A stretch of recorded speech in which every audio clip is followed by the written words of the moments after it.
All right, seriously, if Ole Miss wins the next game or the next game, game 3 or 4, if they can figure out a way to win one of those, they're going to be the national champion. Absolutely. They are going to be the national championship. This is the Locked On Ole Miss podcast right here.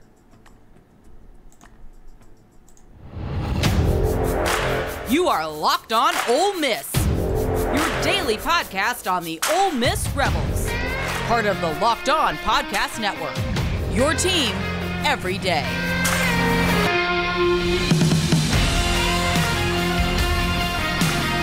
All right, welcome to Omaha Live and the post-game pod, or whatever you want to call it, on the Locked On Ole Miss podcast. I'm your host, Stephen Willis. Follow me at the Stephen Willis. I will be glad to do that. If you do that, it could be quite fun. I'm here with Derek Vandy Griff. Before I do that, though, I want to tell you that BetOnline has you covered this season with more props, odds, and lines than ever before. BetOnline is where the game starts. Big game from the Ole Miss Rebels against the Arkansas Razorbacks. I'm just so excited. It's kind of hard for me to really form words at this point, but I'm here with Derek, and it's his job to form words right now. Oh man, if you're looking for me to form words as far as what this means to me, and every Ole Miss baseball fan that has followed this team over the last 2 decades that Mike Bianco's been the coach, it's really what we've always longed for, and we've had teams good enough to do it, and but this year's always kind of felt different. We've talked about it many times, Steve and me and you. The down times were tough and all, but if we ever got the chance, you saw the talent on this team, and they've probably even outperformed what me and you even thought they could do, right? Who would look up and think, okay, yeah, we're going to go to the number 6 national seed in Miami and sweep through that, and then we'll go to Hattiesburg and sweep through that, and then we're going to get to the College World Series, and we're just going to start 2-0 and be one game away from playing for a national championship. It's really a remarkable run. These guys have done an incredible job. It's a lot of fun to watch, and we're not done yet. Hunter Elliott came out and kind of did his thing for us tonight, and I know we talk about pitching a lot on this podcast because, that's kind of the reason we're here. Without DeLucia and Elliott, we probably don't even make the NCAA tournament, and Elliott didn't have his best stuff tonight. He didn't really command his fastball that well, but his breaking stuff was really on tonight, and he just did what him and DeLucia always do. He grinded through these innings, and he just found a way to put up zeros and to kind of keep us in the game and let the offense do the work. And we don't talk about it enough, quite frankly, but this offense has really turned it around here lately with Elko and Graham and those guys, and we're starting to get production from the bottom of the lineup. Calvin Harris with the big home run tonight. Offense is really turning on, and man, if they really get going the way that they can, we're quite frankly a team that can't be beat. And I don't mind saying that on record so everybody can come back and make fun of me if it doesn't come true. Yeah, and just so everybody knows, Karen McCutcheon and Tom Vanderford, kind of life happened. They won't be here tonight. It's just going to be me and Derek. We're going to be talking about baseball for about 30, 45 minutes, but that's kind of the way that's set. And also, this show will be the Locked On Ole Miss podcast for tomorrow. We're not going to do an additional show. This will serve as that show. Hotty toddy, Brian. If you have any questions in the chat, be sure to chime in. This is going to be a little bit different format than even Monday night. We want this to be interactive and for you to have fun. The Rebs got off to a 2-run start in the top of the first for the second straight College World Series game, and that was kind of the trendsetter, the impetus for them to just jump on them. And honestly, we were 2 or 3 errors away, just weird fluky things happen away from completely shutting down Arkansas. Yeah, that was kind of our bugaboo earlier in this game. Hunter Elliott really pitched well these first couple innings, and the first inning he didn't allow any kind of hard contact or anything, but he had a ball, a grounder to Gonzo, and it would have been a tough play, but it's a play that we've seen Gonzo make time and time again this year, right? And then later on, he has another one right in his glove that he just slips right out of it. So that was kind of tough to see. But, you know, I mean, I think he allowed his first hard hit ball. I think it was the third or fourth inning, something like that. That screamer up the middle that scored 1 or 2 runs for Arkansas. He really pitched well. He limited the hard contact. We're just playing so well right now. Like it kind of like you said, it's hard to put into words what we're doing. And I actually really liked what Mike did with the lineup tonight too. You know, putting Wood over at third with the lefty starting and Bench out in center, and you know, Calvin Harris. I mean, what can you say about that guy? You know, he's one of the top catching prospects in the country coming out of high school, and you know, he just comes in this year and he just swings the bat, and Mike finds a place to put him. You know, he throws him out in the corner outfield, you know, and he's got a great arm out there, by the way. You know, I mean, that's one of those arms that you don't see a lot in right field. And, you know, he can cover a little bit of ground for us. So, you know, he's been really good out there for us. Of course, he had the big home run for us tonight. But just kind of talking about what you were saying with the fielding and all, Gonzo, those 2 errors, and Kevin Graham losing the ball in the sun was really unfortunate in the first inning too. You know, if you take those 2 plays out, Hunter Elliott gets out of there unscathed in the first inning, and you know, the Rebels are off and running. You know, but turns out we were still off and running. It just took us a few innings to really start stretching it out as opposed to what it could have been. Yeah, Brian Joyner says, I love Garrett Wood in the lineup. The kid lives on base. He also fielded one heck of a game today. Filling in for Justin Bench, who was playing center since there was a left-handed pitcher. Garrett Wood's contribution defensively kind of solidified this team today. Yeah. I mean, Wood over there at third has been really, really good ever since we put him in the lineup. You know, you look at his average coming in today, it was only, you know, 160, but you know, with the 160 average, and you still have I think it was 560 OPS coming into the game. You know, that kind of tells you what kind of player he is a little bit, though, right? You know, he's not a guy that's going to get up there and just smash the ball, but he's very selective. Even though in the first inning had bases loaded and he swung at what I thought was a bad pitch, you know, and was able to ground out and in the inning with the bases loaded. But after that, because I was actually watching the game with my dad, and I was telling him when he come up to plate, I said, hey, you know, this is a guy that's, you know, somebody we want up to plate. I said, he take pitches, he walks and walks and walks. He gets on base. And, you know, I kind of had to eat my words a little bit after the first pitch swing to kind of end that bases loaded threat that we had. But, you know, he goes on, he walks twice later in the game. You know, he got on base, and kind of like you said, the way he plays defense at third base, that little dribbler he had towards him, you know, it looked like he didn't really have a shot as late as it got to him and as soft as it was hit. But, you know, he was able to get to it, get his shoulder square, and make a really good throw to Tim Elko to get out there to get us out of a little bit of a jam. So, I mean, he's been really good. You know, you put Bench in center, you know, it's probably our best defensive lineup. And with the lefties starting on the mound, even though I don't think anybody thought he'd been in there real long, it was probably best to have TJ on the bench for that. That way you can kind of pull him in as a defensive replacement or pinch hit him in a big spot if you had to, which luckily the Rebels left no doubt tonight, and we didn't have to have that bat.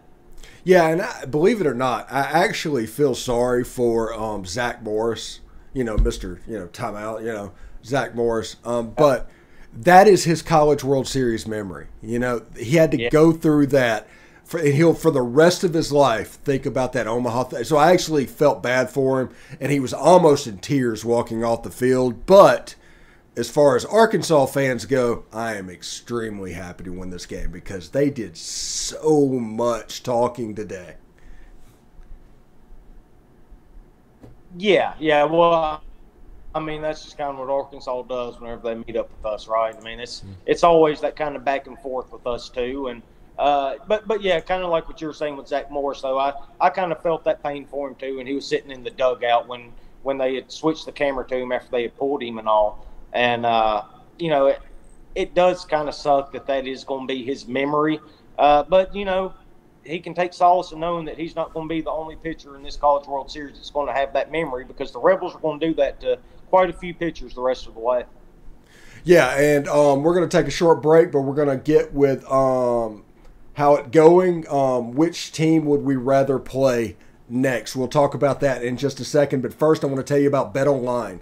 BetOnline.net is your number one source for all of your sports information and betting type stuff.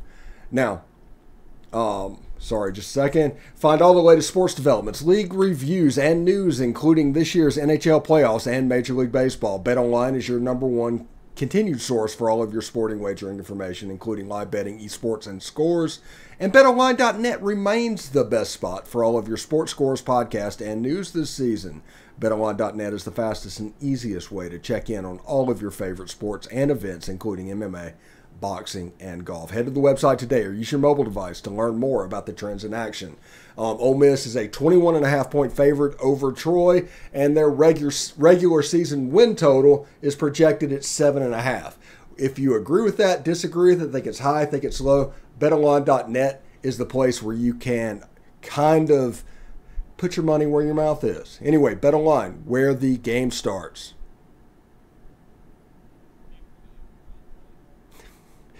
Yes, absolutely.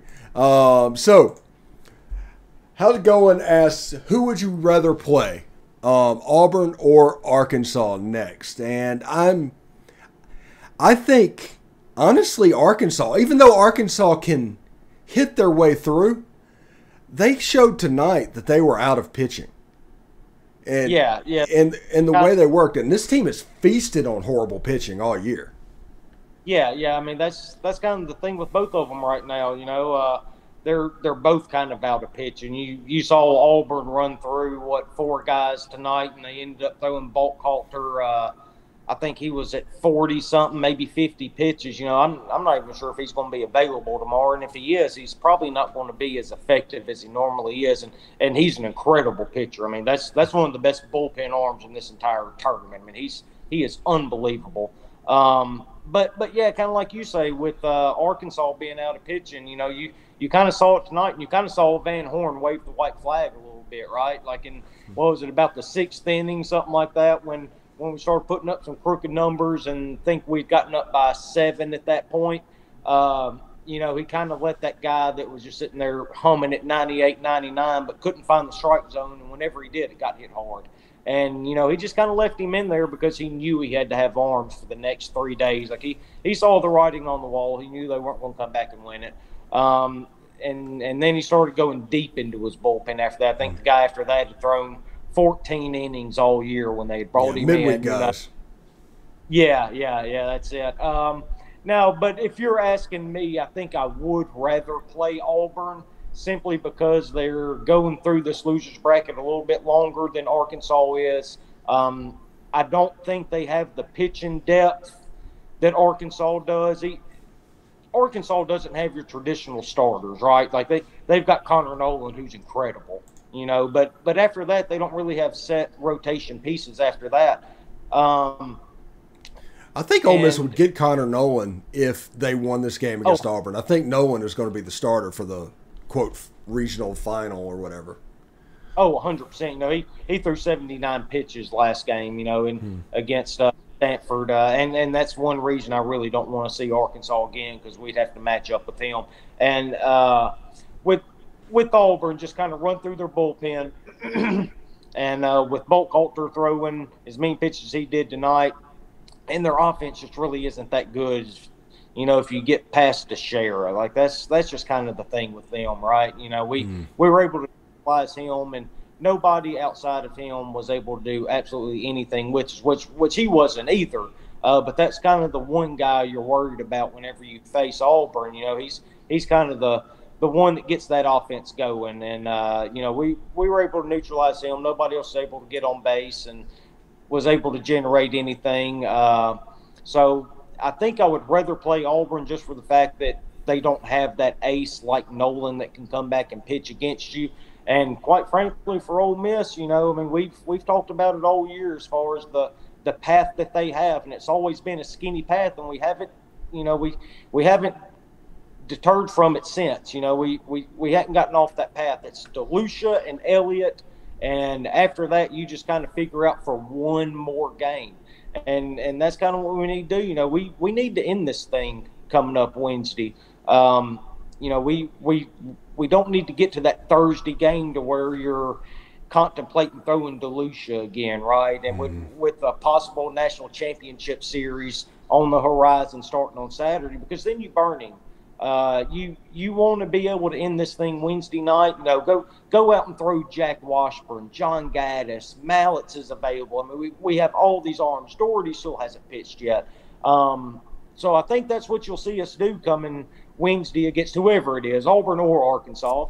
And hopefully we can get it done so we can save DeLucia and Elliott. And, quite frankly, if we do and we make that national championship series and we don't have to throw DeLucia again, look, man, this thing's going to be wrapped up by Sunday. I mean, I hate to sound that cocky, I really do, but I don't see any way right now with the way these guys are swinging the bats and the way those two guys are throwing the ball with this bullpen right now. I mean, if you can't score, you're not going to win. And right now, people can't score on us. Yeah, it's absolutely fantastic. And now, looking at the chat right now, Greg Ayers is asking if we would come back with DeLucia. Probably if there's a Thursday game, honestly. Richard T says we're probably going to get the Hogs again. Don't think Auburn can beat Arkansas. That's kind of where I am, Richard. And also, is Diamond no longer our third option? I think Diamond starts Wednesday, honestly. Do you really? Yeah, I think he does. I think he starts, he gets 3 innings, and they try to Johnny Holstaff this thing all the way through.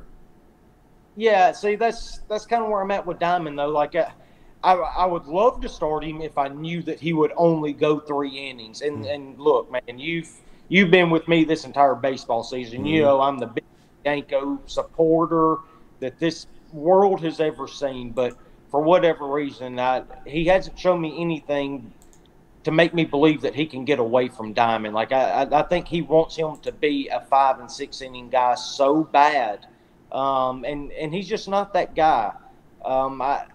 I think you see either Washburn or Gaddis probably start that Wednesday game and kind of a Johnny Holstaff, like you said, and even if it is Diamond, and if it is 3 innings, I'm fine with that. But get him out after the first time through the lineup. That's kind of what always gets me with Diamond right now. And right now, Mike just hadn't been able to get him out in time. But, maybe with everything that's on the line, maybe he'll be able to do it this time.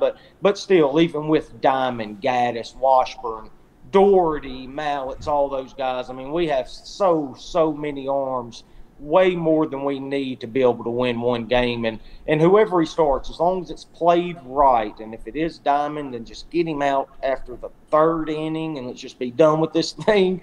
But yeah, it should be a lot of fun. Come Wednesday, whoever we play and whoever we pitch, it's going to be interesting to see what Mike does. Yeah, absolutely. And just think about this. If we can somehow piece this together on Wednesday and win that game and get to the national championship series, I'm with you. With the way DeLucia and Elliott's pitching right now, that's an Ole Miss in 2 situation.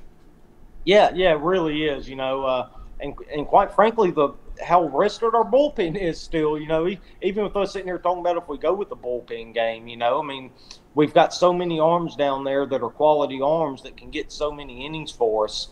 We really don't have to burn through that entire thing to get through one game. You look at Mason Nichols tonight. I mean, how good was he? But did his slider not remind you a lot of Josh Mallett's right now? Yeah, a little bit. There's a little bit there to where you could see Arkansas hitters thinking they had it, and then it's just gone. It was like a disappearing act. It was very impressive. Yeah, it is. And that's kind of a testament to Bianco and this coaching staff. That's one thing they really harp on with pitchers when they bring them in, because a lot of them, you'll coming out of high school, you'll see fastballs, maybe a changeup. Don't see a lot of breaking balls, and they pound the slider to these guys. That's one thing they want them to learn, and those are 2 guys that have really picked it up, quite frankly, better than anybody right now. Nichols was really, really impressive. He's been really impressive this entire postseason.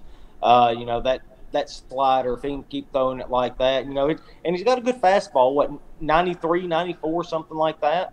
I mean, that's a really good combination, and that's another really, really good arm we can bring out of the bullpen to add to an already stacked pitching staff that I'm sure everybody that listens to this podcast every week is sick and tired of us hearing about. It seems to be all we talk about now.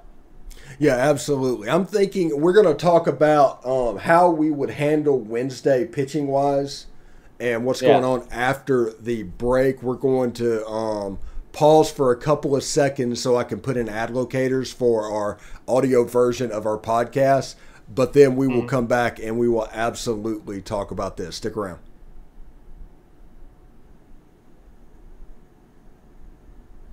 All right. Thanks for making the Locked On Ole Miss podcast your first listen every day. We are free and available on all platforms. We're here talking about Ole Miss baseball, and it is in a position right now that I don't think it's ever been in. This is new territory for them. And being the 2-0 team in Omaha with only two games to win one game to get to the National Championship Series, Ole Miss has never been in that situation. But that Wednesday game is the Achilles heel game.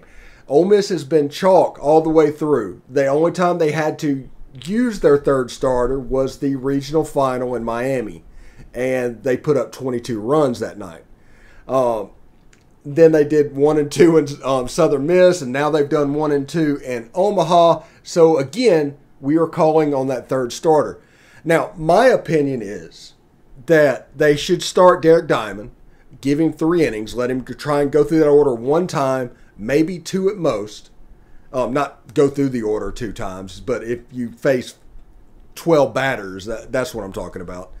And then you go to somebody like Gaddis, and then you close it out with Mallets. Because my theory is Arkansas has hit big home runs against Brandon Johnson, who throws a relatively straight fastball. It's really hard, but he throws a relatively straight fastball, and they can hit that well. So maybe close out the game 3 if you have that opportunity with Josh Mallets and his slider.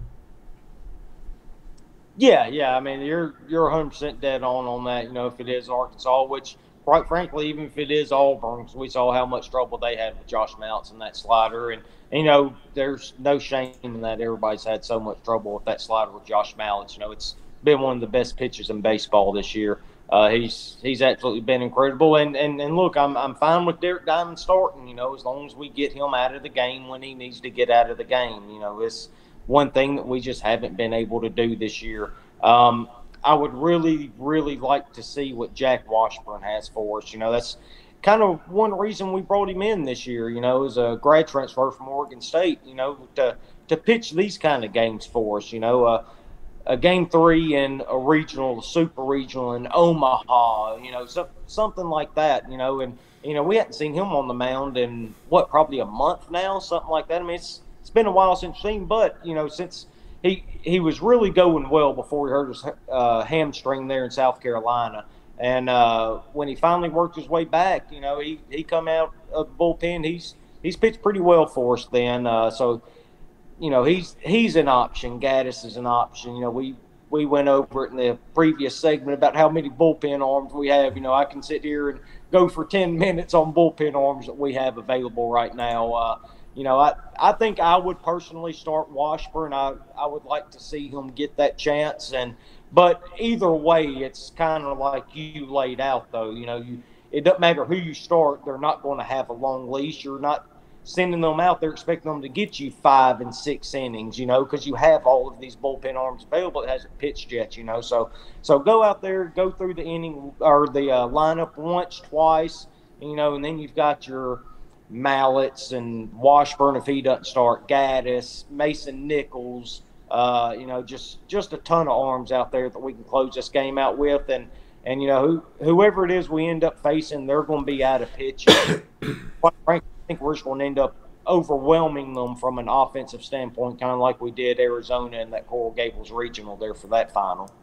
Yeah, this team has just destroyed bad pitching for 2 years, and now that either Auburn or Arkansas is going to be at the bottom of the barrel, we're either going to get a short rest Connor Nolan, which we probably are. He's the best they have.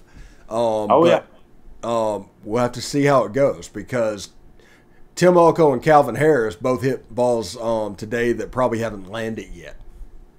Yeah, man, that Tim Elko home run, like that's pretty impressive getting it out that far in that stadium. I mean, if he'd hit that thing to dead center, I think it probably still would have got out. He really got a hold of that thing. I was actually sitting there talking to my dad during that at bat. I said, Tim Elko this entire postseason, going in today, I think it was hitting like 455 in the postseason. I said, he's just up there hunting fastballs right now. He's not even looking for a breaking ball unless he gets to a 2-strike count where he's got to protect himself. And sure enough, they gave him a fastball. He actually missed one the pitch before that. I don't know if you remember that. It was about belt high over the middle of the plate, and he swung and fouled it off, and he missed it. I said, they don't want to give him that pitch again. And sure enough, they come right back with the fastball, had it slightly elevated, and my goodness, he just absolutely crushed that ball.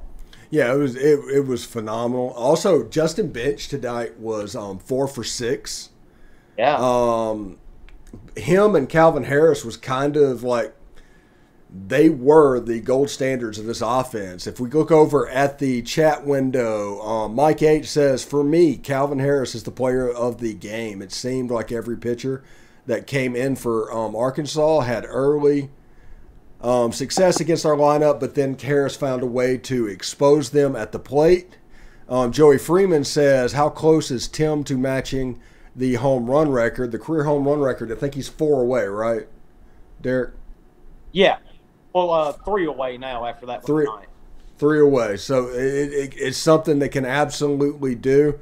And Richard T. also said that the Hogs cannot hit Nichols tonight, which is absolutely true. We talked about his slider a little bit earlier. Now, in this position, real quick, we're tell me one thing that Ole Miss fans probably aren't thinking of or thinking about now that we're 2-0.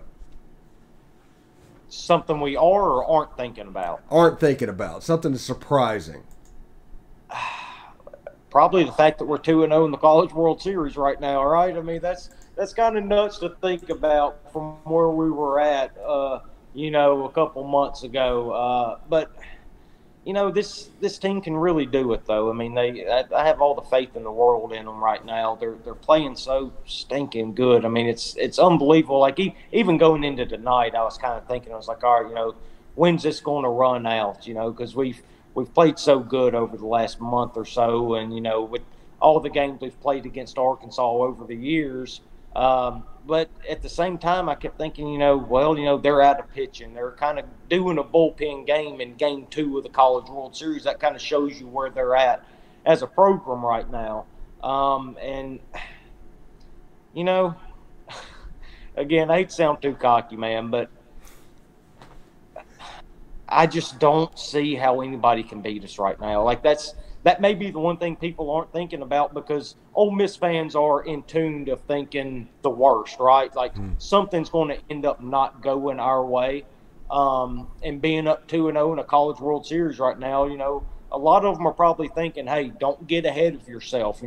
You can still get put out of this thing, with Arkansas or Auburn, whoever comes out of that loser's bracket. And quite frankly, that hasn't crossed my mind a single time. There's not a doubt in my mind, come Wednesday, whoever we play, they're going to be so out of pitching. We're going to be into that bullpen. And like you said, we've hammered bad pitching all year long. And we're going to do it again, and we're going to go ahead and end this thing Wednesday. And then, probably face a red-hot Oklahoma team. Now, I will say this about Oklahoma. They're just as hot as Ole Miss is. I mean, they have been incredible here over the last month of the season. So if we do end up getting Oklahoma, and yes, I am telling you right now that Ole Miss will be playing starting Saturday for a national championship series in Omaha against probably Oklahoma. But if it's somebody else, that's fine too. But the Rebels are going to be there. But so that's probably one thing people aren't thinking, because they always expect the worst we are Ole Miss moments right now. But this isn't the team. This isn't the time.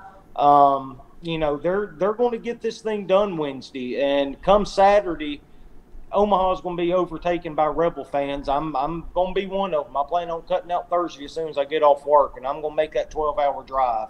And I couldn't be more excited to get up there and watch us win 2 games with DeLucia and Elliott. And team of destiny, man. I'm telling you, this is it, and the Rebels are going to win a national championship this year. You can put it in the books.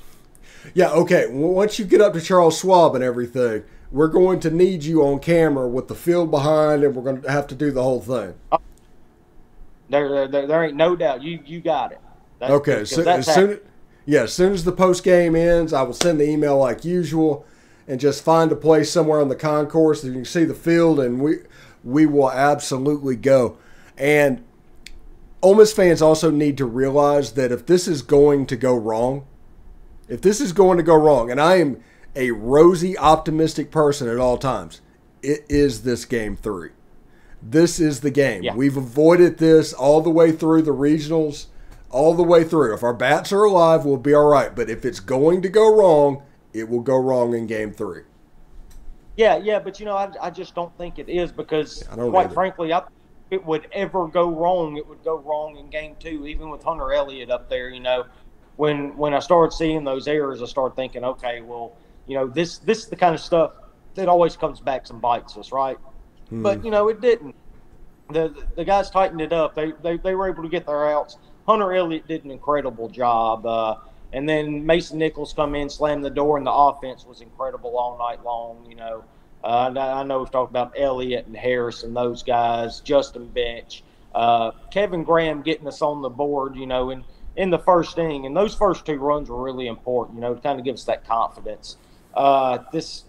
It's just different this year, and I followed them for many, many, many years, and I've never been this confident in any Ole Miss team of any sport than I am this baseball team right now. They're just playing too good. Yeah, I just think if we get through this bracket final against Arkansas or Auburn and get to the championship series where we can recycle and not use Dylan DeLucia and have to use him on Thursday, but on Saturday use Dylan DeLucia. On Sunday use Hunter Elliott. These guys are going to win the national title. I just honestly believe that. Oh yeah, I do too, 100%. But it all starts with Wednesday, right? We got to get over on Wednesday, whether it be Arkansas or Auburn, and we got the arms to do it. The bats are going so well right now. That's kind of the thing right now. We've pitched so well for the last several months or the last couple months, but the offense is really slowed down as far as catching up with them. And right now they're catching up with them. And man, they've really swung it well here these last couple weeks. And I'm just telling you, man. I know I've said it 5 times already tonight, but if we get past Wednesday, just go ahead and hammer that thing out. So we can start DeLucia on Saturday, Elliott on Sunday, and then party of the century Sunday night in Omaha, Nebraska. National championship, man. It's happening.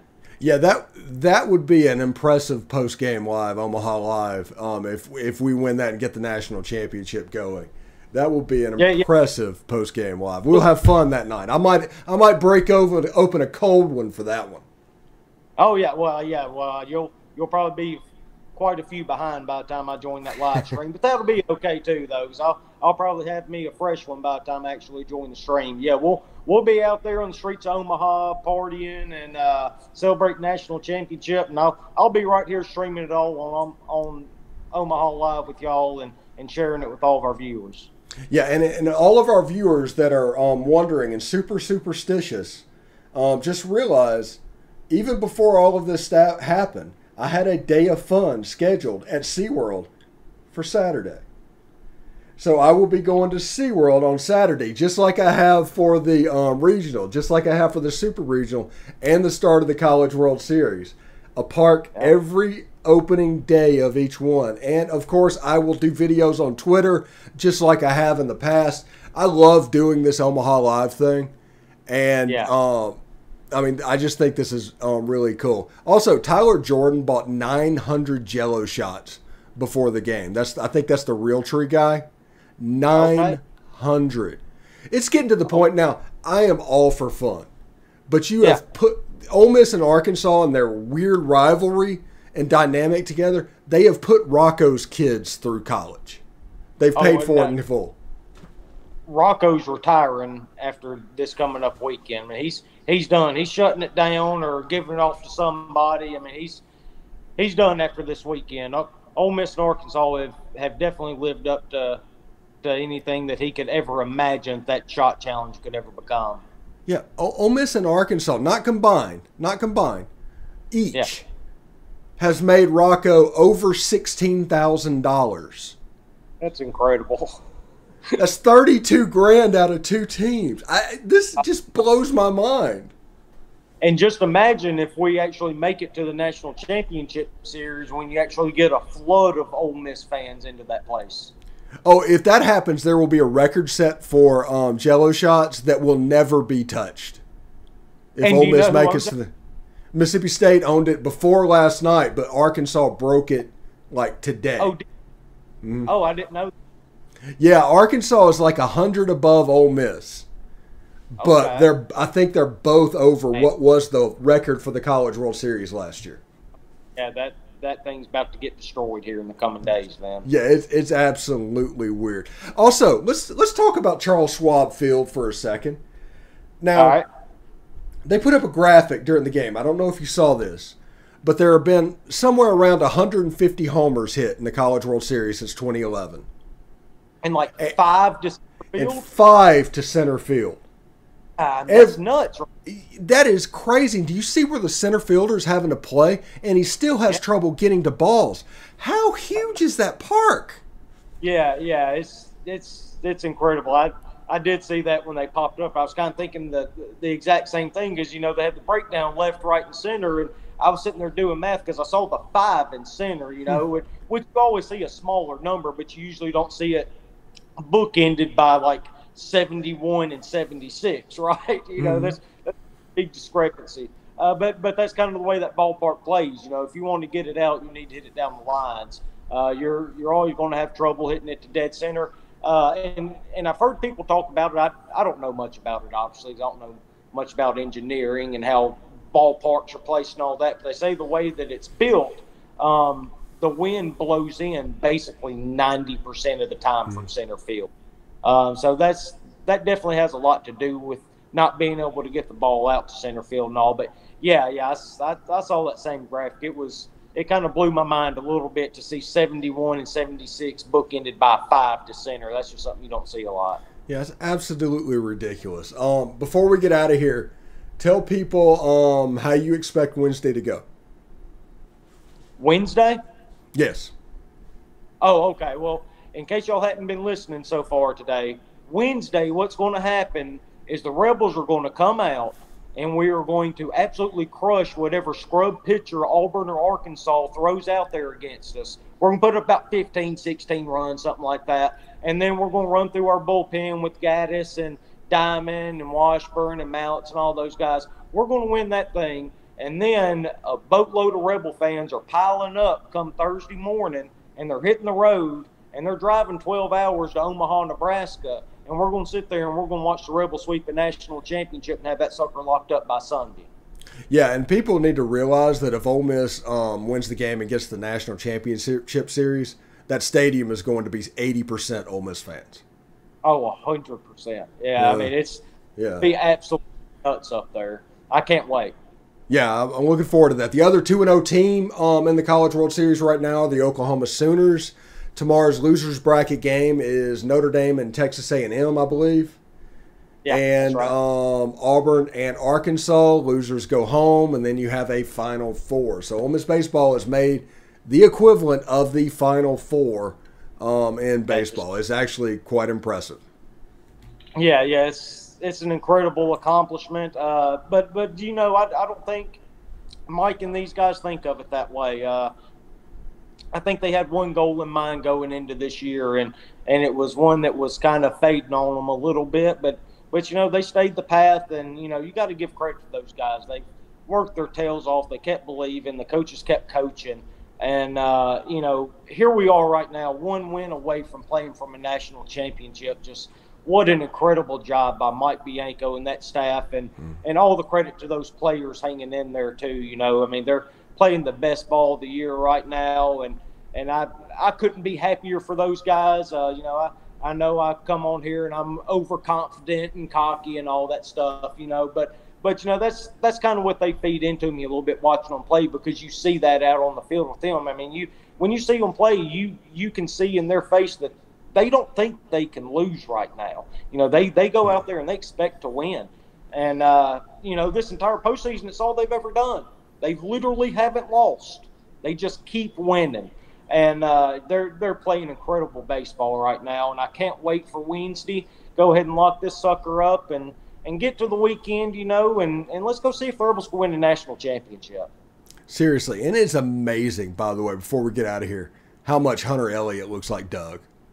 It is. Oh, something else I wanted to before we got out of here. First podcast you ever had. Do you remember the prediction we made for the offense? 100 home runs.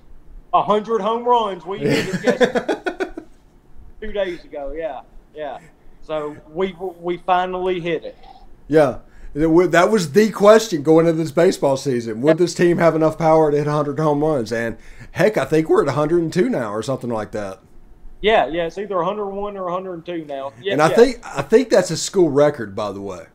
Yeah, it is. First team to ever hit 100 home runs in a season. Yeah. So good call by me and you. Yeah, seriously. For somebody that doesn't know anything about baseball, I seem to do a pretty fair job on this show. Yeah, you're okay. Yeah, seriously. Anyway, thanks, Derek, for the show tonight. Tune in Wednesday. We'll do post-game live again. Hopefully we'll have Tom and Kara as well, along with Derek, and we will be talking about all the comings and goings of the game. Thank you for participating in the chat, and we will keep doing it. It's pretty good. Let's see. Bill Meehan says, real quick before we get out of here, would love to see a long extra inning game tomorrow from Auburn and Arkansas. That's who I'm rooting for tomorrow. 17 innings. That's who I'm rooting for. They got. Yep. So we will see you guys later. Remember, this will be the Locked On Ole Miss podcast tomorrow morning. For Derek, I'm Steve. We'll see you later. Hotty toddy. All right. Hotty toddy, guys.